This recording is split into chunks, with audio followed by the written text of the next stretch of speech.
Bongkar pasang Pilkada serentak 2024, tentunya masih kita bahas di malam hari ini masih bersama dengan sejumlah narasumber. Saya langsung tanyakan, ini karena tidak hanya Jakarta yang menjadi fokus perhatian terkait dengan Pilkada dan juga dinamika yang terjadi akhir-akhir ini, tapi juga Provinsi Banten, termasuk dalamnya adalah Tangerang Selatan. Saya langsung tanyakan ke Bang Dev. Bang Dev, artinya untuk Golkar ini kan sudah sepakat bersama dengan Gerindra, kemudian di Banten, namun belakangan menarik diri untuk mendukung Mbak Arin. Apa yang kemudian bisa dijelaskan? Ya, karena melalui pertimbangan dan juga lihat dinamika bahwa yang tepat itu Golkar itu mengantar anaknya sendiri, yaitu Bu Airin. Itu setelah takut diambil sama Bu Mega begitu anaknya ya? Enggak juga gitu kan, karena gini loh, apa namanya di dalam dinamika pilkada kan sering kali gitu loh kan maju dari sini, abis itu kembali lagi kemarin itu kan hal yang biasa, ya. Nah, jadi kalau takut kayak gitu sih saya rasa terlalu jauh kita nariknya ke sana. Kenapa? Karena keluarga Ibu Airin itu sudah berlapis-lapis ya, sudah ada di Golkar ya. Bahkan bapak mertuanya aja itu salah satu pendiri Golkar untuk wilayah Jawa Barat pada saat itu ya, karena itu kan belum terpisah sama Banten.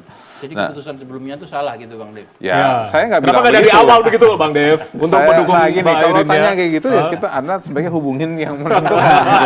Saya kan di sini hanya menyampaikan bahwa kita sadari bahwa ini adalah yang terbaik untuk Partai Golkar, ya, terbaik juga untuk masyarakat Banten, bahwa kita itu mendukung yang pasti jelas, baik itu kemungkinan menangnya dan juga historically-nya juga. Nah itu adalah kader Golkar, yaitu adalah Bu Airin. Berarti mendukung yang sudah pasti jelas begitu ya? Yang kemarin nggak jelas atau gimana? Berarti sudah pasti jelas Golkar. Oke. Sudah pasti jelas Golkar, kadernya sendiri begitu ya? Gitu. Baik. Nah, Bung Jaya satu, saya ingin Jaya satu apa Jaya dua nih? Jaya satu, Jaya dua jangan Bang Jadi. Saya ingin ikut nanggepin lah yang sampaikan Bang itu. Saya kira beberapa hal bisa menjelaskannya dari pandangan saya sebagai pengamat ya. Satu, akibat putusan MK itu tampaknya ada semacam entah kesadaran gitu atau apalah ya namanya, kalau itu tidak tepat di Kimplasnya, bahwa Kimplas tidak bisa sepenuhnya terlalu ketat, mengharuskan harus sama-sama terus gitu. Nah akibatnya kemudian di Kimplasnya sendiri terjadi pelonggaran terhadap kebolehan untuk agak berbeda dengan Kimplas secara umum kecuali di daerah tertentu ya. Nah, yang kedua saya kira yang bisa menjelaskan di Banten itu adalah logika elektoral. Logika elektoral? Iya kan? Logika elektoral. Tadinya itu kan kemungkinan kota kosong lawannya. Jadi diperkirakan kalau berdasarkan pengalaman selama ini kota kosong itu biasanya kalah kan. Cuman ada 2 atau 1 yang pernah menang kota kosong itu. Di Makassar yang saya ingat yang pernah. Nah, tapi kemudian dengan adanya perubahan konstelasi akibat putusan MK itu, kan kalau semua data survei yang saya baca menunjukkan Airin itu dominan. 2 tahun terakhir loh, kalau di survei 2 tahun terakhir itu Airin dominan. Jadi saya kira Golkar berkontemplasi itu gimana nih, ya kalau Airin kadernya sendiri, lalu dia kemudian yang menjadi gubernur di Banten, sementara Golkar sebagai tadi kata Bang Dev, Golkar yang selama ini sudah berurat berakar bersama dengan Airin dan keluarganya dan sebagainya, kok malah dukung Andra Sony begitu? Tidak, iya mendukung orang. Saya kira itu salah satunya itu logika elektoral itu selain persoalan akibat perubahan dinamika itu. Tanggapan karena Bang Dim nggak mau menjelaskan itu kan? Itu kan beda pandangan pengamat. Tapi kan saya menyampaikan apa yang terjadi dinamikanya, yaitu kita menyepakati bahwa yang terbaik ya adalah kita tetap mengawal, memastikan bahwa kader sendiri bisa mendapatkan jabatan tertinggi untuk melanjutkan pelayanan dan juga melanjutkan program pembangunan ke depannya. Dan lagi pula yang penting itu kan finalnya, akhirnya, dengan tetap kader Golkar ke sana, dan ini merupakan bagian dari Partai Golkar, kemenangannya adalah kemenangan Partai Golkar, itu menjadi kemenangan bagi Kim juga, dan berarti kemenangan bagi pemerintahan Prabowo Gibran. Sampai harus meninggalkan Gerindra begitu loh Bang Dev? Kan nggak masalah, kan masalah, tapi kan rumah besarnya itu kan kita bersaksi bersama. Bang Noel, nggak komitmen dong, kan awalnya kan langsung dukung ini, Andra Sony. Enggak, kami tidak pernah bicara soal komitmen dan tidak komitmen. Terus? Selama ini yang kita bahas adalah bagaimana konsolidasi di Kim Plus ini tetap ada. Pertama terkait dengan prinsip demokrasinya. Jadi tidak terlalu kaku sekali ya dalam memahami koalisi ini. Gara-gara cuma beda pilihan dan usungan, kemudian kita menganggap bahwa wah ini sudah ada penyimpangan, nggak ada di kita gitu. Jadi yang ada di kita itu ya bagaimana komitmen demokrasi tetap berjalan dengan baik agar ke depan ini mengawal program Pak Prabowo Gibran ini bisa terlaksana dengan baik ya, karena kita mengacu pada nanti 2045 ada yang namanya program unggul itu manusia-manusia unggul, dan ini kan kita fokus di sana. Kalau soal pilkada ini nggak terlalu ini sekali dah, gitu. Walaupun memang ada pertimbangan-pertimbangan elektoral ya, karena ini kan bicara tentang partai, kita juga melihat wilayah-wilayah secara kuantiti juga menjadi pertimbangan politik. Tapi hari ini ya kita senang aja, kita senang dengan fenomena hari ini dan kita tidak terlalu melihat ada sebuah ancaman, karena kalau mengacu pada hal yang sangat ideologis, tidak ada ancaman ideologis hari ini. Tidak ada ancaman ideologis. Gak ada, semua sama, semua punya komitmen bagaimana menjaga demokrasi, bicara tentang NKRI dan sebagainya. Gitu. Yang ada adalah persoalan-persoalan teknis yang sedang direncanakan terkait pilkada. Pilkada ini adalah momen rekonsiliasi, gitu loh. Momen rekonsiliasi yang menurut saya pernah terkendala ya. Dan ini adalah momen yang tepat sekali dalam coba meringankan eskalasi ini yang selama ini kan 2014, 2019, kemudian termoderasi dengan adanya Prabowo Gibran, tapi yang tereskalasi lagi. Nah, semoga dengan momen ini tidak tereskalasi lagi lah ya. Menuju transisi pemerintahan Prabowo Iya, Gibran juga. karena kita mau bangsa ini kan fokus pada pada masa depan bangsa ini tidak lagi persoalan-persoalan teknis, persoalan-persoalan yang tidak substansial. Kita mau bicara tentang hal yang lebih substansial lah. Jangan bangsa ini jadi tertinggal, jadi bangsa yang hanya memikirkan persoalan-persoalan teknis, ribut soal ini, ribut soal itu. Itu hal yang menarik kemarin Pak Prabowo bicara tentang, kita udah bicara tentang ke depan lah. Jangan lagi bicara tentang menjelekin A, menjelekin B, lantas ada pemimpin dihina-hina. Jadi bangsa ini jadi bangsa mundur. Akhirnya ya kita belajar kayak apa yang dilakukan Bung Karno. Kapan bangsa ini menghargai pemimpinnya? Sejelek apapun Bung Karno tetap menjadi pendiri bangsa. Jelek apapun Pak Soeharto, dia punya kontribusi besar terhadap bangsa ini. Semua pemimpin bangsa. Nah, kita tidak punya tradisi untuk bagaimana menghargai pemimpinnya. Dan apa yang hari ini terjadi, ayo kita lakukan. Hargai bangsa kita ini. Dengan apa? Menghargai pemimpinnya. Kecuali pemimpinnya itu korup ya, nah itu beda. Gitu. Nah, kan semua pemimpinnya orientasinya untuk majuin bangsa ini. Oke, baik. Saya rasa itu. Oke, Bang Jayadi setuju ya, makin wise terus ya, Bang Noel ya, dengan luar biasa loh. Iya, Apa yang tadi sudah diungkapkan? Cuma begini, kalau kita berbeda dalam politik ya, apalagi berbeda kebijakan, itu kan hal yang biasa dan itu tidak berarti kita tidak membicarakan hal-hal substantif. Jangan lupa kehidupan berbangsa ini bukan cuma soal ekonomi. Kehidupan berbangsa ini adalah soal politik, soal sosial budaya dan sebagainya. Pemilu itu penting, karena dia bagian dari pembangunan juga. Ya, jadi kalau kita berbeda dalam pemilu kan memang begitu. Kalau orang mengkritik pemerintah dengan sangat keras misalnya, itu jangan dianggap sebagai pengganggu harusnya. Itu dianggap sebagai vitamin. Kan begitu caranya. Betul. Pemerintahan Prabowo Gibran akan rugi kalau suara-suara kritis nggak ada. Kenapa? Karena kebijakan-kebijakan yang mereka ajukan nanti nggak ada yang mengkritisi. Kebijakan yang tidak ada kritiknya biasanya kebijakan yang buruk nanti ujung-ujungnya. Kalau dia buruk dan ketahuannya di ujung, itu kan malah petaka untuk kita semua.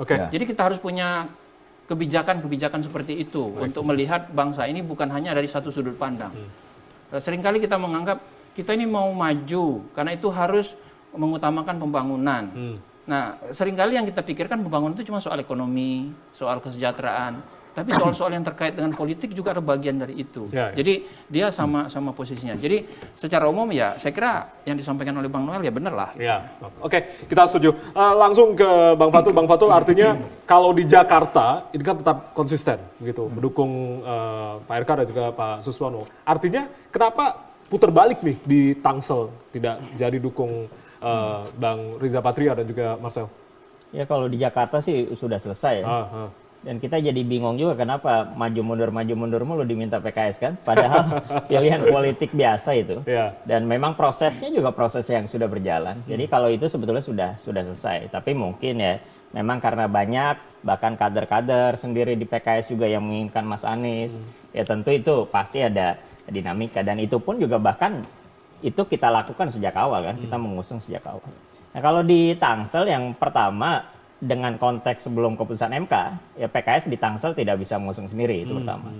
Dan yang diusung ketika kemarin itu kan koalisi bersama-sama ya, dan tidak ada juga kader PKS di situ. Yeah. Dan tradisi di PKS untuk tempat-tempat yang memang basis dan juga kita bisa mengusung sendiri dan juga punya potensi, ya maka karena kita partai kader, kita utamakan kader kita untuk maju.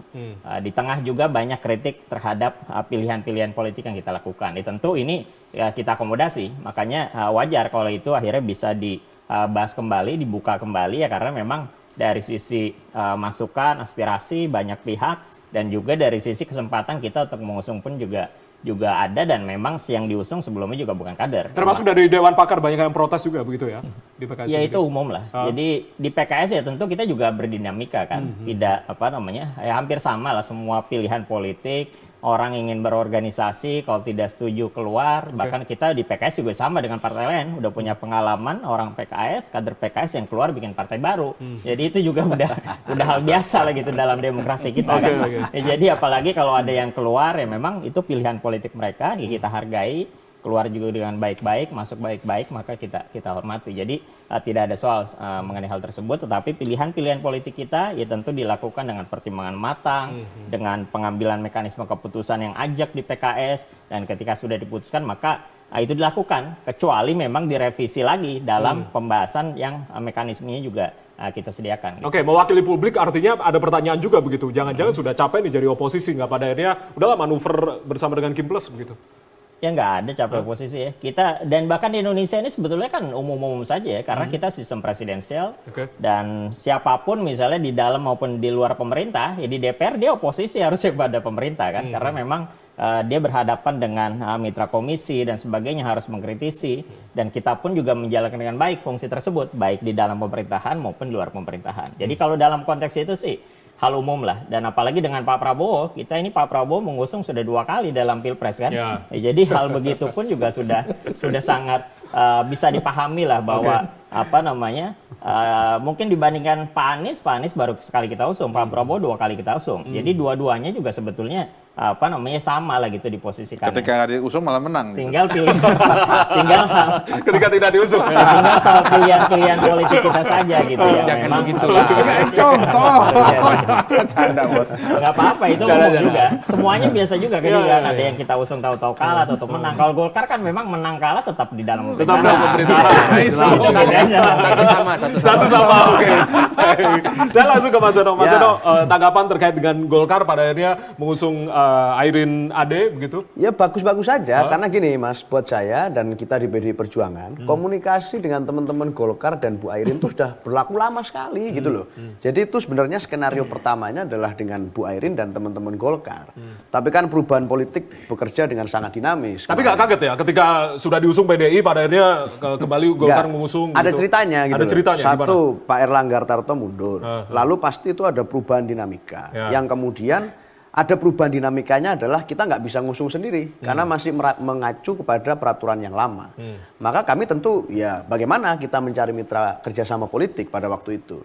Lalu perubahan politik yang kedua adalah digolnya putusan MK yang mengizinkan kita untuk bisa mengusung pasangan sendiri. Maka kami tetap bertahan pada komitmen awal kita dengan Bu Airin dan Pak Ade. Sehingga kita melakukan tahapan-tahapan. Pertama dari deklarasi, lalu pemberian rekomendasi yang kemarin viral di DPP PDI Perjuangan, Bu Airin datang.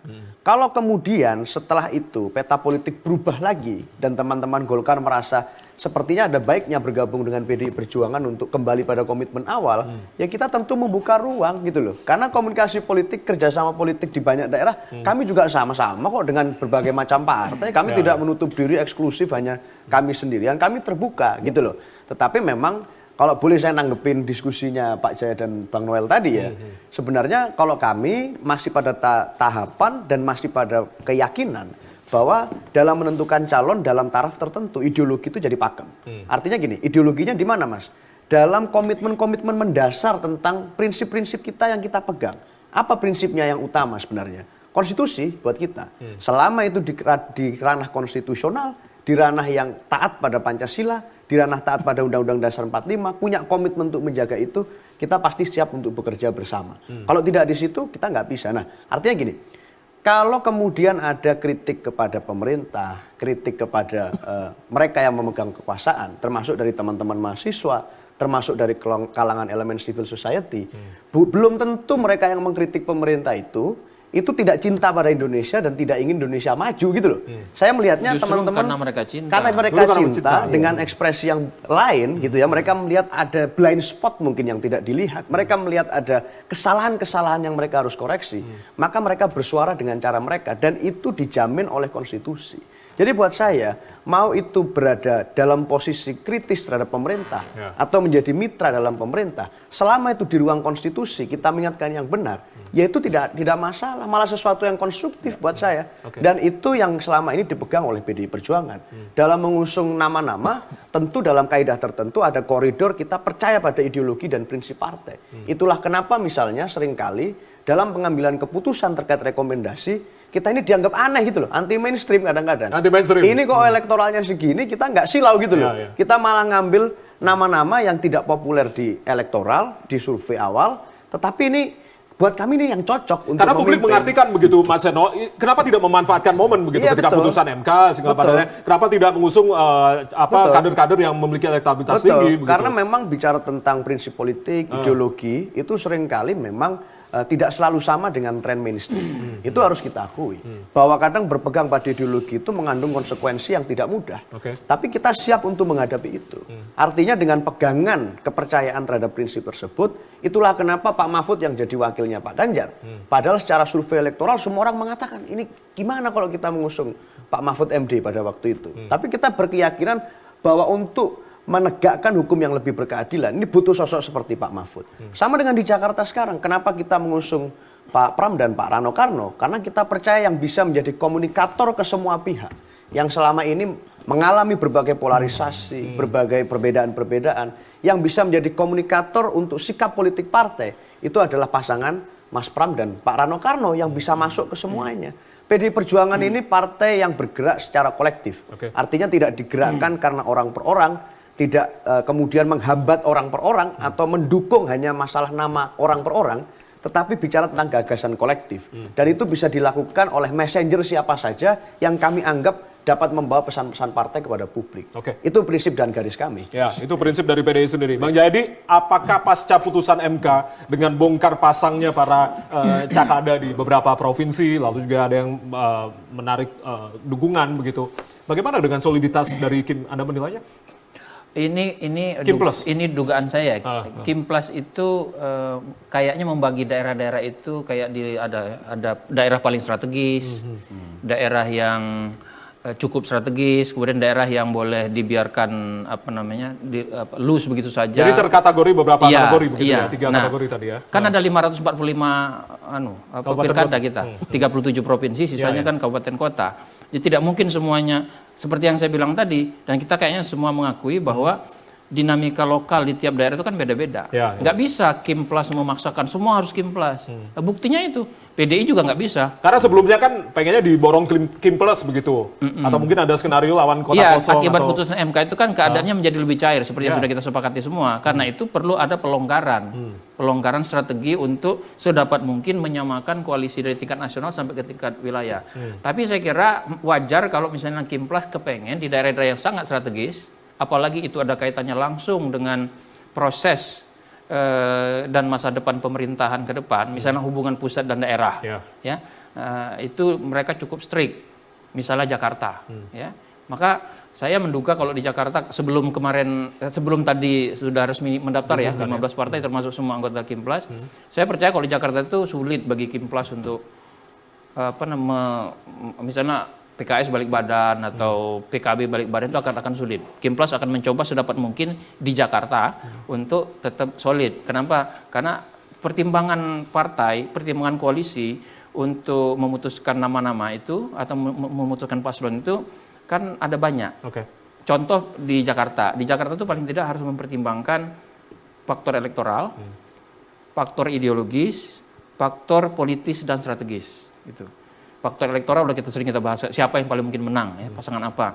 Faktor ideologis, kalau di PDI seberapa cocok dia dari segi ideologi secara umum, normatif sampai ke tingkat kebijakan. Ini kalau dari sisi ideologis, sebetulnya kita tidak terlalu sulit untuk bersama. Sepanjang kita yakin bahwa semua calon pemimpin, calon kepala daerah itu semuanya patuh pada Pancasila, semuanya setuju dengan Bhinneka Tunggal Ika, semuanya setuju dengan konstitusi kan? Nah kalau itu semua sudah sepakat kan berarti yang lain nggak ada masalah, tinggal perbedaan-perbedaan. Iya kan? Tidak ada masalah ideologi seperti kata Bang Noel sebetulnya. Itu selesai. Tapi yang sering sulit itu persoalan politik dan strategis. Strategis tadi. Ya, persoalan politik itu menyangkut dinamika di dalam, ada pertentangan, ada saling dukung di dalam. Persoalan strategis ada bicara soal bagaimana hubungan satu partai dengan partai lain dan seterusnya. Itu saya kira yang saya lihat. Nah, kembali lagi kalau kita ambil contoh kasus Jakarta, khususnya PDI Perjuangan, saya melihat faktor elektoral lebih mudah dihitung oleh PDI Perjuangan. Kalau bicara elektoral, pilihannya cuma dua. Anies atau Ahok, itu kan.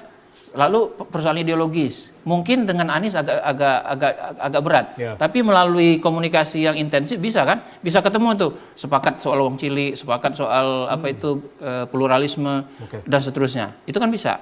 Tapi yang tampaknya yang tidak bisa ketemu adalah soal yang terkait dengan faktor-faktor politis dan strategis tadi yang sudah kita bahas sebenarnya, sudah banyak kita bahas tadi. Tapi butuh strategi tersendiri begitu untuk bisa memenangkan kontestasi pilkada. Tapi kita akan bahas di segmen selanjutnya begitu, Mas Jayadi. Usai jeda kita akan bahas terkait dengan strategi apa yang kemudian dibuat oleh Kim Plus dan juga PDI kemudian untuk kemudian merebut Jakarta. Usai jeda kita akan kembali, tetap bersama kami.